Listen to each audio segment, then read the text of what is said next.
The shadow CDC. The shadow CDC. Yes. Right. All right. Well, maybe I should do that, having encountered the shadow CDC in person and, in fact, being, I guess, a member of it. Yes, and being shadowed right now by an epic tabby. Yes, I am. So what has happened is Governor Ron DeSantis of Florida has made several announcements.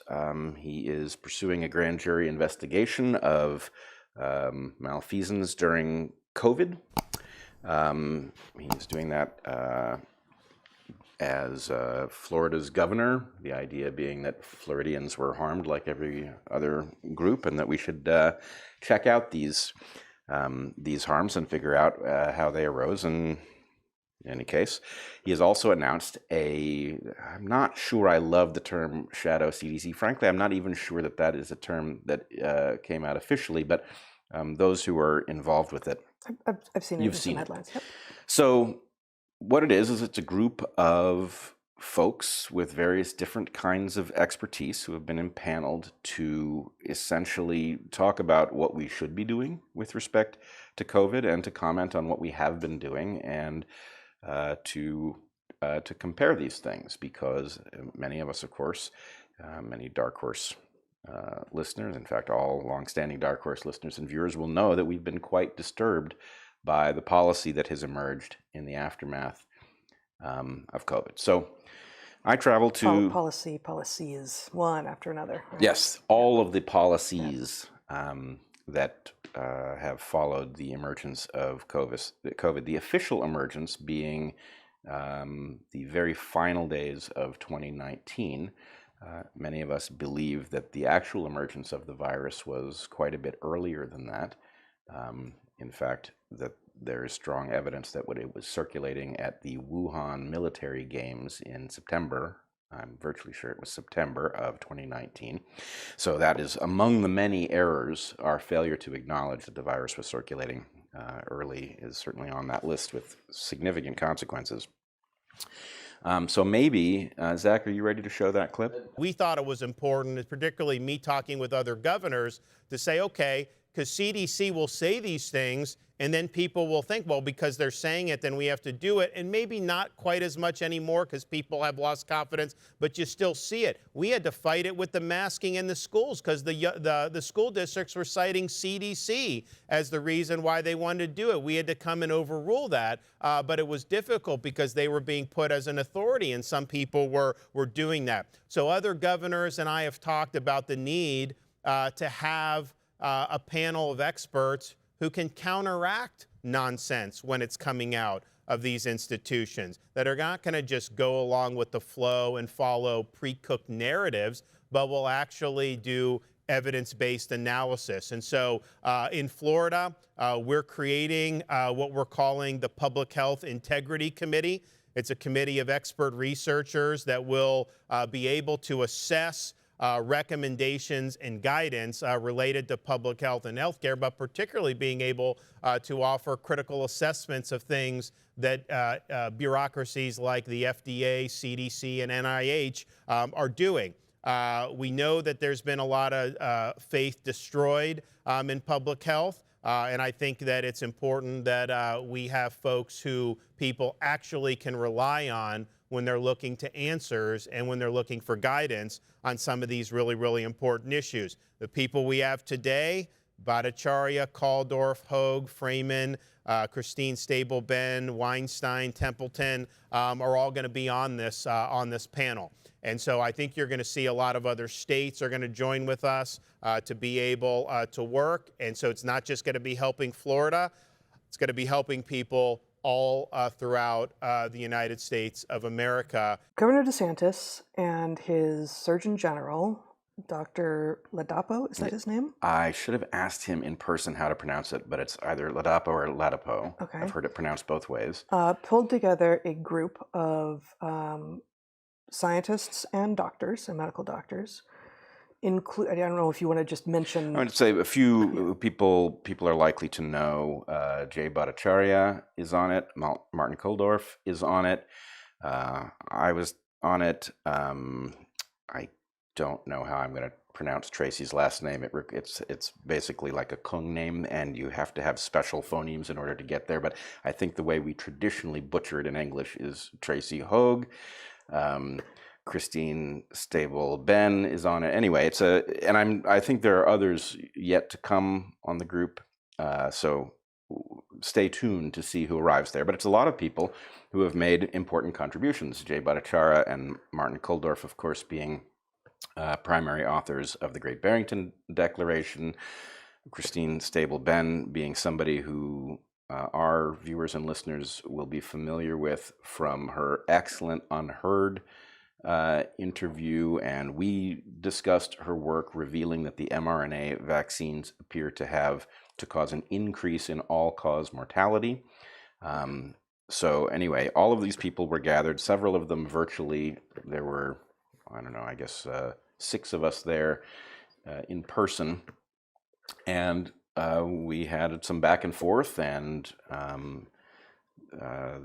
we had several people, we had some vaccine injured folks tell their story as well. It's quite heart-wrenching to hear what these people have been through, and as I've said many times, the gaslighting of the vaccine injured is among the most shocking things to emerge in this whole pandemic, because it really requires a willingness on the part of governmental bureaucrats to insist that people take a remedy and then pretend that they have not been injured, which just seems, one struggles to find words other than diabolical for that level of callousness. Yeah, it's analogous.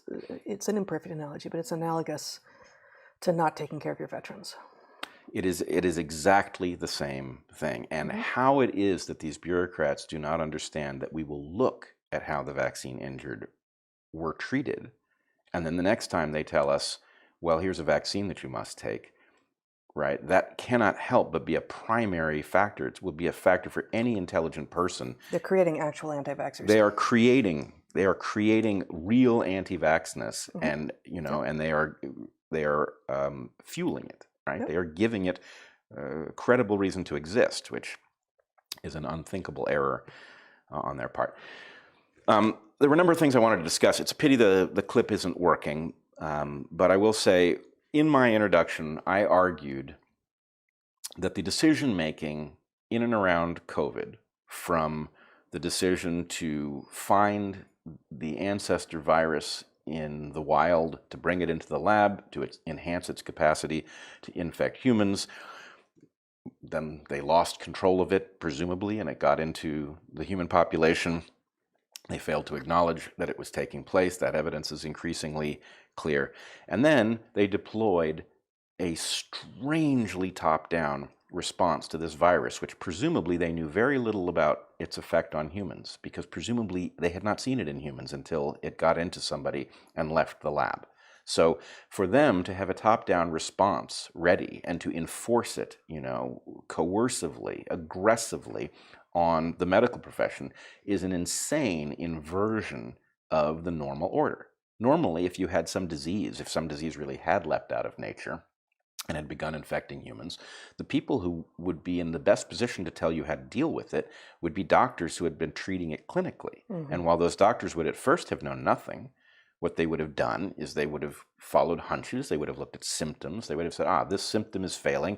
Here are some pharmaceuticals that are useful in treating that symptom. They would have deployed those things, deployed techniques. Some of them would have worked. Some of them would not have worked. They would have discussed what they had seen, what they thought was working, with other doctors at the water cooler, and that we would have gotten good at treating it. To have it come down from above meant that process didn't happen.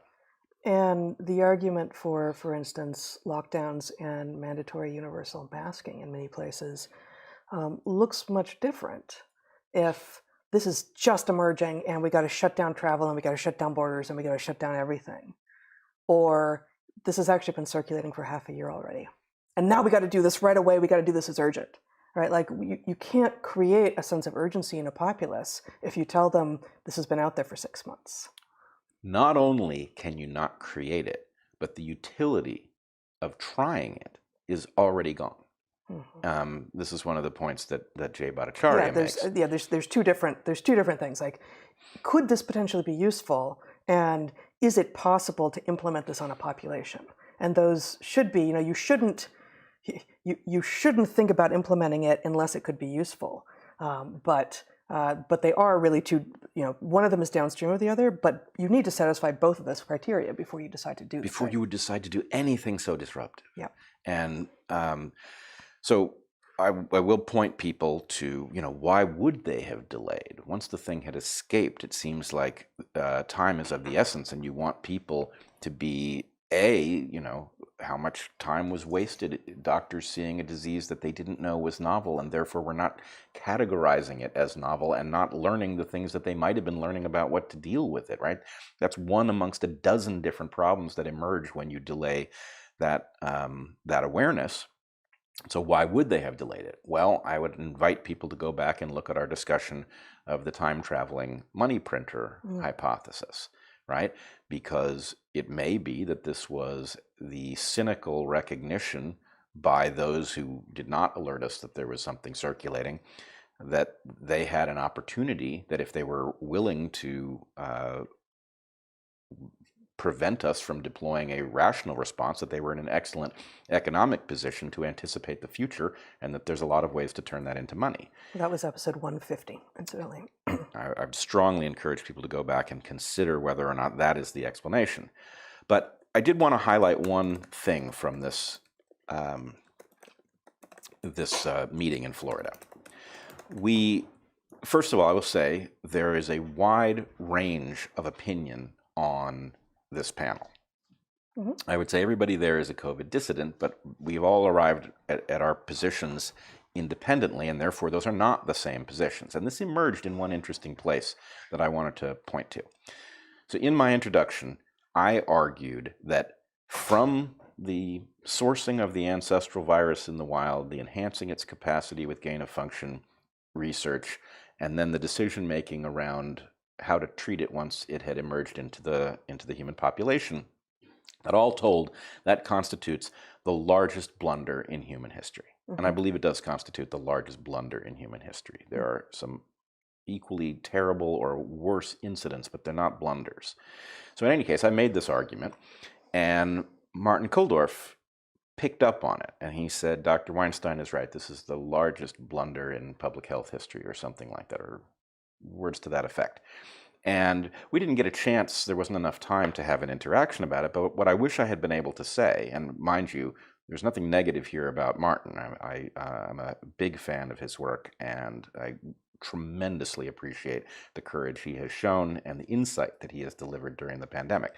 But he misunderstood what I said. I said it was the largest blunder in human history, and he took that to be in a medical context.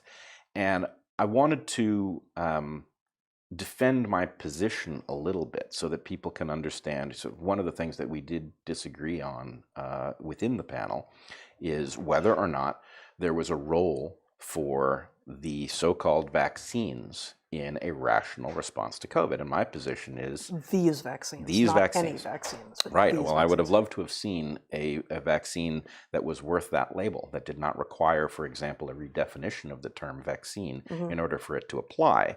But what we got was a technology that turned our bodies into vaccine factories, right? That's a highly novel phenomenon. And the question is, okay, given what they were, given what we thought we understood about their efficacy, was there a role for those technologies to play? And others on the panel argue that there was a role, that for people who had comorbidities that made them especially vulnerable, these things might well have been justified.